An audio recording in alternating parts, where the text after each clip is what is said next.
Praise lord. దేవాతి దేవునికి వందనాలు. ప్రభు నామమున మీ అందరికీ నా ప్రత్యేకమైన వందనాలు, శుభాలు తెలియజేస్తున్నాను. మీరు ప్రార్థించిన తర్వాత మీ ప్రార్థనావసరతలు నాకు తెలియచేయండి, నేను మీకోసం ప్రార్థిస్తాను.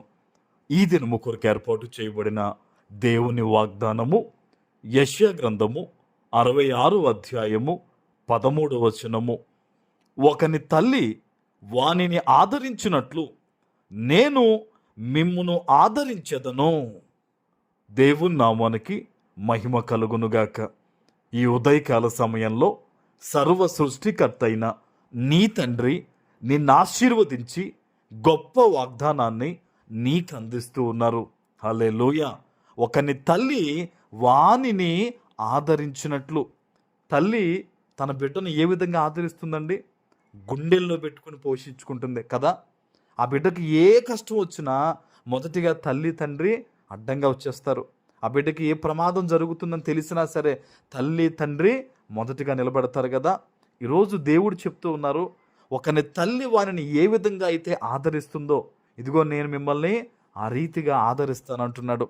నువ్వు అనుకుంటున్నావేమో, ఈరోజు నేను ఒంటరిని అయిపోయాను, నా పరిస్థితుల్లో నాకు ఓదార్పునిచ్చేవారు కరువైపోయారు, నా స్థితిగతులు ఇలాగనున్నాయి, నాకు ఎవరు సహాయం చేస్తారు, ఎవరు నడిపిస్తారు, ఎవరు ఆలోచన తెలియజేస్తారని చెప్పి నువ్వు ఆలోచన చేస్తూ అనుకుంటున్నావా? ఈరోజు దేవుడు నీతో మాట్లాడుతున్నారు. నీ తల్లి నీ పక్కనుంటే ఏ రీతిగా నేను ఒక గైడ్ చేసి నీకు ఆలోచన చెప్పి నీకు సపోర్ట్గా ఉండి నేను ముందుకు నడిపిస్తుందో, ఈరోజు దేవుడు ఆ రీతిగా నిన్ను బ్లెస్ చేస్తానని ఆయన వాగ్దానం ఇస్తూ ఉన్నారు. చెప్పాలంటే తల్లి మరచిన తండ్రి విడచిన నేను మిమ్మల్ని మరువను విడువను ఎడబాయనని దేవుడు సెలవిచ్చారు కదా. ఈ లోకంలో ఈ రోజుల్లో తల్లి ప్రేమ కూడా బిడ్డలకు కరువైపోతుంది. ఆదరించాల్సిన తండ్రి కూడా బిడ్డలను విడిచిపెడుతున్నాడు. కానీ గుర్తుపెట్టుకోండి, దేవుడు నిన్ను విడువడు.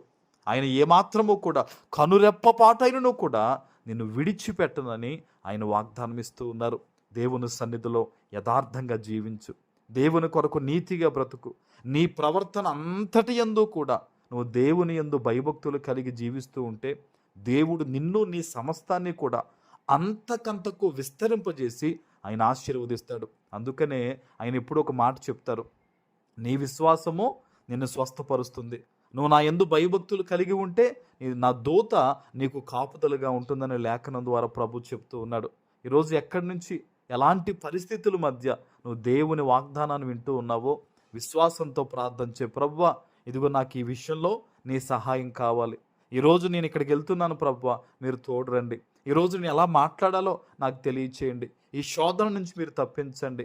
ఈ మేలు నా జీవితంలో జరిగించండి అని నువ్వు నీ తల్లితో ఏ రీతిగా మాట్లాడతావో, నీ తండ్రితో ఏ రీతిగా నీ బాధను నువ్వు షేర్ చేసుకుంటావో దేవుని దగ్గర అలాగే మాట్లాడు.